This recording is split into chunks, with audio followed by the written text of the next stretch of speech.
Hello and welcome to Smaulgld. In case you missed it, top gold and silver stories for the week ended May 14th, 2017. U.S. states enact pro-gold and silver measures. Arizona legislature ends tax on gold and silver. Texas House of Representatives passes bill approving a precious metal bullion depository. Also, FBI Director James Comey was fired. There was a ransomware cyber attack demanding Bitcoin. An Indian and Chinese gold demand is surging while U.S. mint demand is non-existent. Swiss National Bank reported a reduced gold and silver mining share holding portfolio, even though they increased their overall holdings of U.S. equities. So we're going to cover those stories and a few more, so settle in and let's take a look. So the first story, James Comey was fired by President Trump. It's a big deal because it creates political uncertainty. There is also this overhang of that perhaps he was fired because he was investigating Trump for Russia. This whole narrative about Russia seems to be a distraction. The Democrats had hated James Comey for supposedly working. The Democrats thought, as did Paul Krugman, that James Comey was also a Russian agent working with Donald Trump to help sway the election against Hillary Clinton, and they did that. And then also, they wanted James Comey to continue the Russian investigation. So you can't have it both ways. Either Comey's in on the Russian thing, or they want him to investigate the Russian thing. You can't have a guy who you think is involved in helping Donald Trump get elected and then want him to stay to investigate his Russian ties. It doesn't make a stitch of sense. But in any event, that Comey was fired, and it makes sense that he was fired. If I look at it objectively, he's more on the side of the Democrats than he is on Donald Trump's side. He appears to have gotten Hillary off the hook. He laid out a full-on case of why Hillary Clinton back in July should have been indicted, and then he chose not to do it, which was not his prerogative. He was supposed to be heading an investigation, and he was supposed to make his recommendations to the Attorney General. He wasn't supposed to hold a press conference and say what she had done wrong, and he clearly wasn't supposed to then make a recommendation. He says he made a recommendation because perhaps Loretta Lynch was compromised, because the Attorney General, because of her conversation with Bill Clinton on the tarmac. Even if that's correct, that's still not his decision. They could have forced a recusal. All he's supposed to do is present information. So that was the basis on which they claimed that he was fired, that he had made a number of significant botches in doing his job. And I think you just throw politics out of it and forget the Democrats, liking him and disliking him. The Republicans always dislike them. He's done enough to show that there's not a fair-handed approach, it appears, and that he should be removed, and that someone else should come in and perhaps take, even if it's nonpartisan, he's taken a very bizarre stance in the way he's handled his position. And then also, with all the leaks going on, he didn't seem to have been interested in stopping those leaks. He was more interested in pursuing the Russian angle, and there doesn't seem to be any information on that. So that seems to be a more partisan issue. And like I said, if the Democrats thought that James Comey helped Trump win by making that announcement just a week before the election, then why would they want him to investigate the Russian angle? So if there's going to be, and apparently there is going to be a continuation of the Russian investigation, it's not that all the information lies with Comey. Someone else can do it. All right, but that could have the potential to be a serious political issue, which could create turmoil in the markets and again undermine confidence, and that's always good for gold and silver. Now, there was a global ransom cyber attack implemented, and this was done using supposed stolen NSA malware.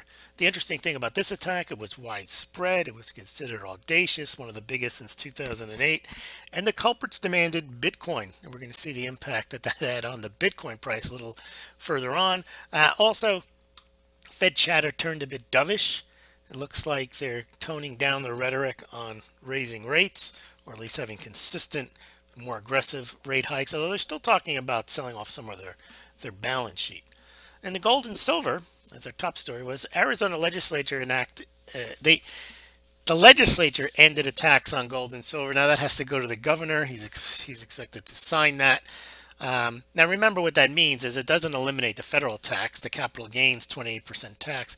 All it does is it eliminates the state tax. Now some states don't have tax to begin with, so it's not that big of a deal, but it does indicate a sentiment at the state legislature. I mean, they based it on that. Look, if the price of gold or silver goes up, that's just because the price of the dollar is going down. So why should you have to pay tax because the government enacted policies that made your dollars worth less? All you did was have gold or silver, and now you have a gain, and now you have to pay tax. It's kind of insult to injury. That's the rationale. Now, Idaho and Utah also have legislatures who've passed similar measures. And also about a week and a half ago, the Texas House of Representatives passed a bill approving their bullion depository. And that's another thing states are doing. Utah is also planning a gold and silver depository, and Tennessee as well is considering a precious metals depository. So the states are looking like they want to have some type of control over their finances and let their citizens protect themselves against any type of dollar devaluation by holding gold or silver and holding it with them. Now on to gold and silver, we finally stopped the downward spiral of both metals. Silver actually managed a very small gain on the week, and gold managed to stay flat at 1227.70. Silver closed at 1644. The gold silver ratio edged down just a bit in the last week to 75.16. As for a change, silver rose slightly and gold fell ever so slightly, and that's always a pattern. When the two metals rise, generally silver will rise faster, and when the two metals fall, silver will fall faster.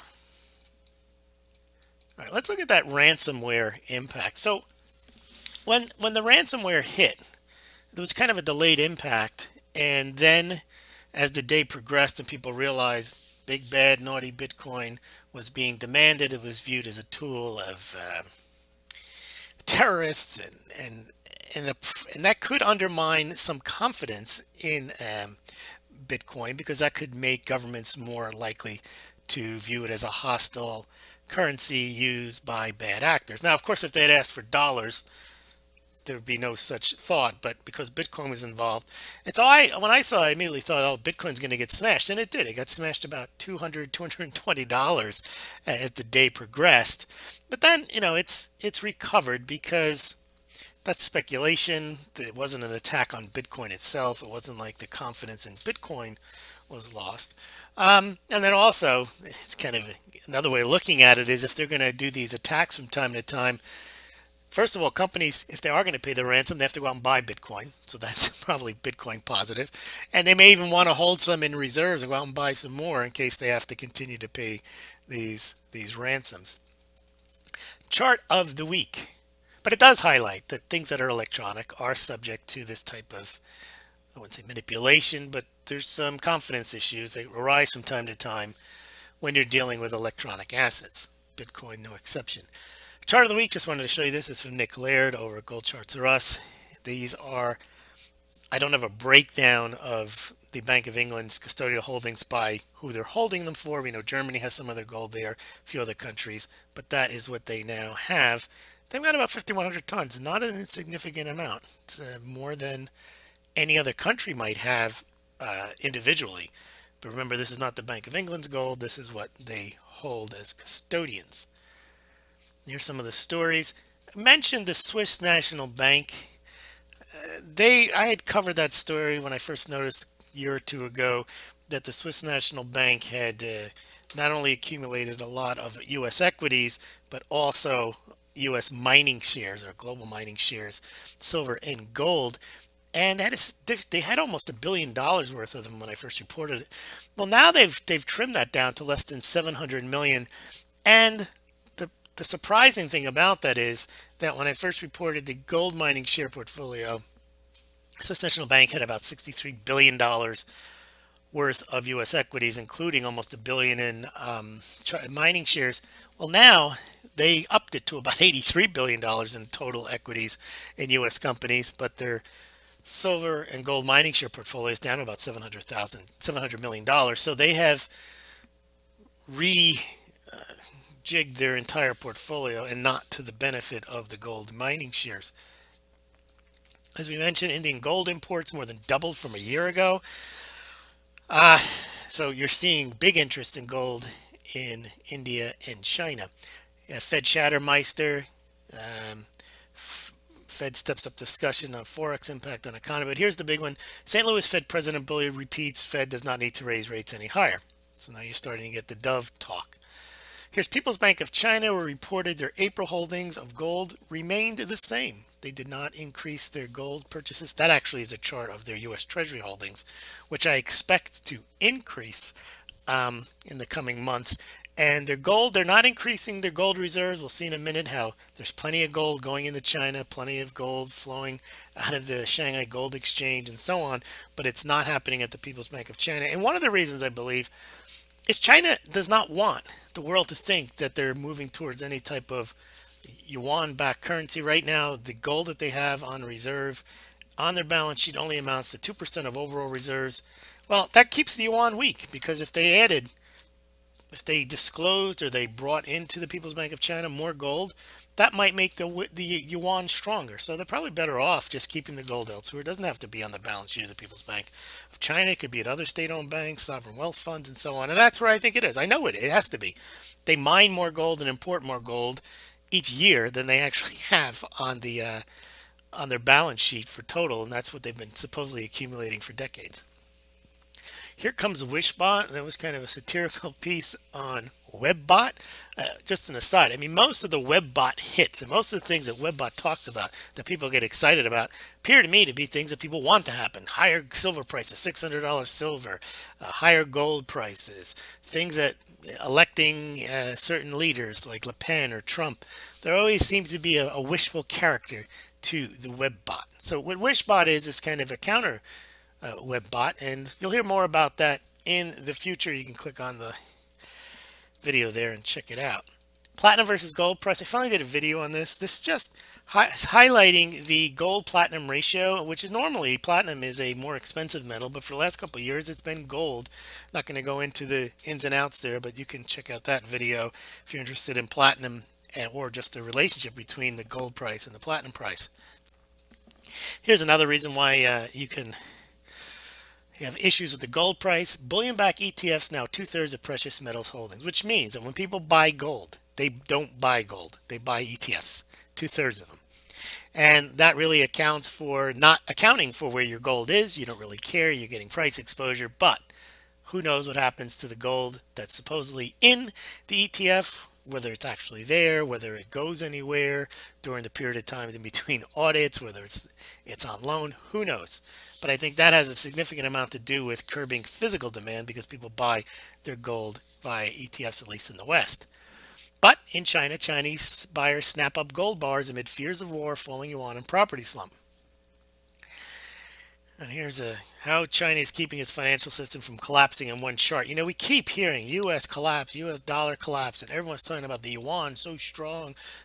China is a massive credit basket case as well. And I don't think people understand that. They keep thinking just because they talk a good game on gold, they have a lot of gold, that somehow they're not credit mad and they're not making the same mistakes, centrally planned economy. I don't want to trash China. I don't like to trash any individual country, especially if I don't include what the others are doing. But it seems that they're all doing it. Almost every central bank is a reckless central bank, but somehow a lot of commentary is around China somehow not being reckless because they're buying gold and they play the long game, and all these catchphrases you hear, currency wars. China is part of the credit system. They're not this outlier, prudent central bank, and it's evident. They built ghost cities. They've got all this credit that's being issued. It's going on at a massive pace. U.S. economic data it was okay again this week. It was no big deals, but again, it's not headed towards why the Fed should be raising rates. I did another video on an older blog post on real examples of gold and silver manipulations. You might want to check that out. Just an interesting point about Bitcoin 90 some odd percent of Bitcoin trading happens on these non-regulated Chinese exchanges, but Bitcoin withdrawals have been um, frozen in China for months, and maybe that has something to do with the reason the price has been rising. Is it basically there's no selling, people are just holding their Bitcoins in those exchanges, and that's creating a supply demand imbalance. Interesting story, you want to check on it. Could breakthrough cancer treatments raise industrial gold demand? Somehow they figured out how to get these nano gold particles to go and attack the cancer cells, so that you don't have to like attack every cell in the body, and they use this gold nanoparticle. I don't know how much gold would be involved in, when you're doing nanoparticles, you don't need that much gold. But check out that story here. Gold imports by India said to rise more than fourfold in April. So you're continuing to see now, ever since demonetization, Indians have cash again, pent up demand. Gold imports are really on the up and up in India. Silver solar panel. This is Tesla. They're saying now his new solar panel roof is cheaper than a regular roof. Yes, with the subsidies. Also, I saw Elon Musk has one of the highest CEO salaries of any company in the United States, nearly $100 million. But yet this guy's getting a subsidy. I don't get it. Companies are worth hundreds of billions of dollars. He's making $100 million and he gets a subsidy. Doesn't make a stitch of sense. U.S. economic data. U.S. Commerce Secretary says 3% growth not achievable this year. U.S. import rises. Now here's a U.S. mid-sales update. So they had two reports. One where they sold 500 American Eagles on one day in the week, and later in the week they sold another 500. So they sold 3,000 gold Eagles this month. That's it. Silver was a little different story. They sold 450,000 one day, 75,000 other day. So they're over a million for the month, which is higher than I think it was 980,000 they sold in April. But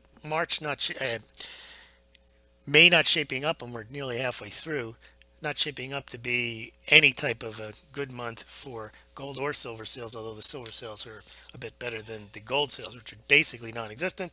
If you want to add gold or silver to your portfolio, you could do so by buying through the Smaulgld site or through the links below. You can check out BGASC, Money Metals Exchange, SD Bullion, and Golden Eagle Coin, and you can compare pricing and shipping. You can buy your gold and silver through the site. You pay no more, no less than if you visited the sites directly, and Smaulgld gets a small commission. So please consider, if you are, not investment advice, but if you are going to buy gold or silver, please consider, no, don't please consider, do it through the Smaulgld site. Thank you very much. And the effigy coins, both the first two of the year are normally the biggest seller. Well, this year, the first two coins have sold about 20,000 each. They are the effigy mound National Monument coin and the Frederick Douglass coin, both only sold about 20,000 so far. You can also buy those coins through the Smaulgld site. Here's Dudley, Fed President, New York Fed President Dudley. No urgency for Fed to tighten aggressively. Okay, and meanwhile, the Bank of England keeps key interest rates at 0.25 at a 7-1 vote.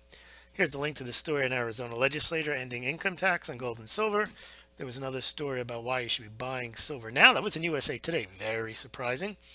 Solar demand provides much needed spark for silver. That was from the Silver Institute. I think they're up to about 75 million ounces a year demand for silver that goes towards solar. Again, that is less than 10% of overall demand, but it's a significant amount, and it's expected to continue to grow. Although a couple of years ago, they thought it would be over 120 million ounces a year by now, and that hasn't materialized, partially because solar has kind of hit some snags, but also because they now can make solar panels that uses less silver per unit in them. I did not do a blog post send out, but you guys can hear about it now. I'm going to start doing Smaulgld subscriber sound off interviews with selected Smaulgld subscribers to get their points of view on the gold and silver markets and just things in general. We hear a lot from the producers of the content, but I want to hear from the consumers of the content, not just consumers of Smaulgld. They don't just read Smaulgld, but they also check out other sites, so we'll get their impressions on what they're reading, what they're thinking. And if it works out, we'll continue the program. If it doesn't work out, we won't do it anymore. But I have high expectations for it. We have set up interviews for next week, so you'll start seeing and hearing the first Smaulgld subscriber sound off YouTubes sometime next week. Okay, U.S. economic data, as we mentioned, the inflation, according to the way the government measures, isn't really taking off. Sales are not really doing that well. Wages, nothing is. And here it is. Fed President Evans, Charlie Evans from Chicago, U.S. wages have not been growing strongly. So if you take this data, and if you say that's what the Fed bases the decision to raise rates on, well, then they wouldn't raise rates because nothing is accelerating in any meaningful fashion by the way they measure it. And Evans even said there's more geopolitical uncertainty now than there was 18 months ago, 2 years ago. I might agree with that. So why raise rates? And he says at the moment the downside risk still predominates. Okay, why raise rates? You only raise rates in Fed mentality when you have accelerating economy, inflation, higher wage growth, and we don't have that right now. So we've seen Dudley, we've seen Bullard and Evans in the past week come out and basically say, hold your horses. We don't really need to be raising rates so fast. Well, by the way, if you want to donate to Smaulgld, I know you want to, you can do so by Bitcoin. You can do so on the website at the link below. You can also donate via PayPal at the link below or on the website, or you can become the 4th patron on Patreon. Appreciate those who have already signed up to become so. Here's what I did, and I like to get this kind of discussion going. We always talk about whether gold is money, silver is money. Basically, the conclusion there is yes, but what are other potential forms of money? And one that comes up quite a bit is distilled spirits like whiskey and cognac. And they're very good for money, and we did a 12-15 minute video on cognac and whiskey and the potential to be used as money. Shanghai Gold Exchange withdrawals were very solid in April. We did a blog post and a YouTube on that. And there's your panda. You can buy those panda coins through the site, silver and gold, Chinese panda. And let's see what else. I think that's it. Yes, well, thank you very much for listening. Please subscribe to Smaulgld. Please subscribe to this YouTube channel and follow us on Twitter. Thank you.